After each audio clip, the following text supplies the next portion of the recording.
خوف خدا، جس کے دل میں خوف خدا ہوگا وہ جس جگہ بھی ہوگا اپنے کام میں دیانتدار ہوگا۔ جس کا دل خدا کے خوف سے خالی ہو اس کا گھر رحمتوں سے نہیں بھر سکتا۔ جب معاملہ اللہ کے سپرد کر دیا کرو تو معاملے اور اللہ کے درمیان سے نکل جایا کرو۔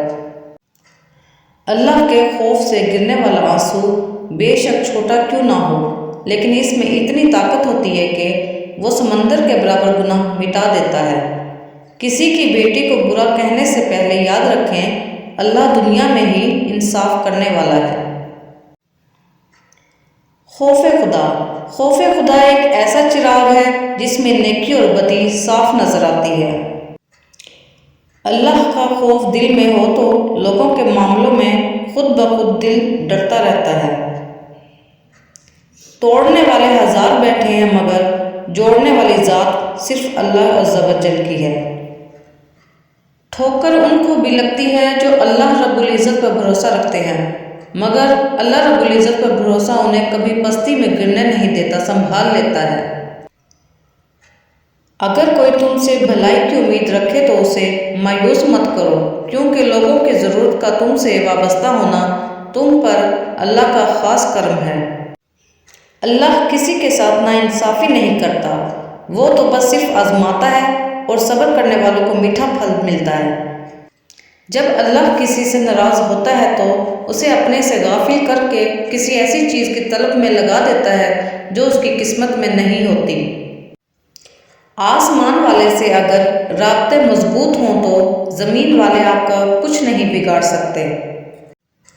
امید جب اللہ سے لگی ہو تو ٹوٹنے کا کوئی خوف نہیں ہوتا۔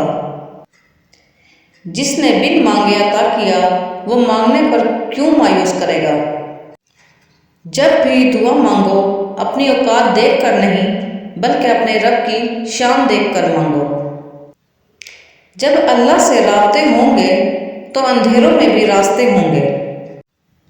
ہم گناہ ایسے کرتے ہیں جیسے وہ دیکھ نہیں رہا، وہ معاف ایسے کرتا ہے جیسے اس نے دیکھا ہی نہیں۔ نصیب سے زیادہ قیمتی دعا ہوتی ہے، کیونکہ جب زندگی میں سب کچھ بدل جائے تب انسان کے پاس دعا بچتی ہے جو نصیب بدل دیتی ہے۔ لوگ کہتے ہیں ہوتا تو وہی ہے جو نصیب میں لکھا ہو۔